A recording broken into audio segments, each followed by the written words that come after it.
শারদীয়া দুর্গোৎসবকে সামনে রেখে রাজ্য জুড়ে যখন প্রস্তুতি তুঙ্গে, তখন খুঁটি পুজোর মধ্যে দিয়ে এবারের দুর্গোৎসবের আনুষ্ঠানিক সূচনা করল তেলিয়ামুড়ার অন্যতম ঐতিহ্যবাহী রাজদূত ক্লাব।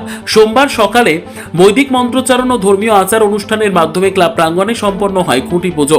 এর মধ্যে দিয়ে শুরু হলো দুর্গা মণ্ডপ নির্মাণের শুভ সূচনা।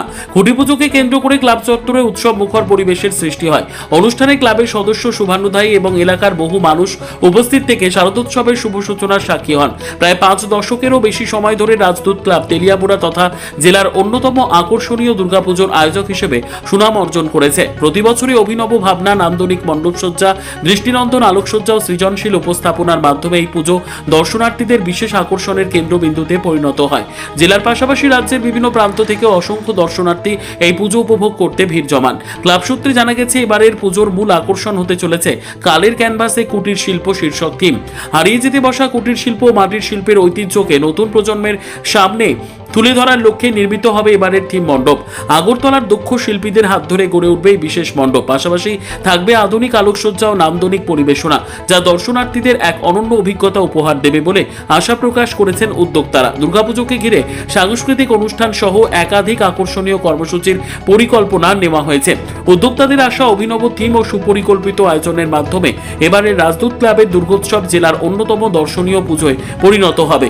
এদিন ক্লাবের সভাপতি তথা তেলিয়ামুড়া পুর পরিষদের ভাইস চেয়ারম্যান মধুসূদন রায় বলেন, এবারের থিম কালের ক্যানভাসে কুটির শিল্পের মাধ্যমে হারিয়ে যেতে বসা লোকশিল্প ও গ্রামীণ ঐতিহ্যকে নতুনভাবে তুলে ধরার চেষ্টা করা হচ্ছে। আধুনিকতার সঙ্গে ঐতিহ্যের মেলবন্ধনের মাধ্যমে দর্শনার্থীদের কাছে একটি ইতিবাচক বার্তা পৌঁছে দেওয়াই আমাদের লক্ষ্য। দুর্গাপুজো শুধু ধর্মীয় উৎসব নয়, এটি সম্প্রীতি, সংস্কৃতি ও সামাজিক ঐক্যের প্রতীক। সকলের সহযোগিতায় এবারের আয়োজন সফল হবে বলে আমরা আশাবাদী। খুঁটি পুজোর অনুষ্ঠানে উপস্থিত ছিলেন ক্লাবের সভাপতি মধুসূদন রায়, সহসভাপতি নৃপেন্দ্র দেব, পুজো কমিটির সম্পাদক সৌরভ দেব, প্রবীর ঘোষ সহ ক্লাবের অন্যান্য সদস্য এবং বিশিষ্ট শুভানুধায়ীরা। ইংরাজি শারদীয় উৎসব করতে চলছি রাজদূত ক্লাবের পক্ষ থেকে। আমরা এই বছর তেলিয়ামুড়া বাজারের কথা চিন্তা করে, মানুষের কথা চিন্তা করে আমরা 14 লক্ষ টাকা, কমের মধ্যে প্রায় 14 লক্ষ টাকা আমরা বাজেট বরাদ্দ করেছি। আমাদের এইবারের থিম হচ্ছে কালের ক্যানভাসে কুটির শিল্প। আমরা পুরনো ঐতিহ্যকে হারিয়ে দিয়েছি। আমরা একসময় যখন ছোটো ছিলাম তখন আমরা মাটির পুতুল দিয়ে আমরা খেলা করতাম, 5 টাকা 7 টাকার পুতুল দিয়ে খেলা করতাম। কিন্তু আজকের দিনে আমরা আমাদের ছেলে মেয়েকে, এই প্রজন্মের ছেলে মেয়েদেরকে বাড়তি দল দিচ্ছি 700 টাকা 800 টাকা দিয়ে। কিন্তু আমরা গ্রামীণ যে ঐতিহ্য, পৌরাণিক যে ঐতিহ্য, সেটাকে আমরা হারিয়ে ফেলছি। সেটাকে ধরে রাখার জন্য আমরা এইবারের যে থিম, সেটার মধ্যে বাঁশবেতের কাজ থাকবে, মাটির কাজ থাকবে, নকশা কাজ থাকবে। এই পুরনো বিষয়গুলিকে ফিরিয়ে আনার জন্য, পুরনো ঐতিহ্যকে ফিরিয়ে আনার জন্য আমরা এইবারের যে থিম, সেটার নাম হচ্ছে কালের ক্যানভাসে কুটির শিল্প।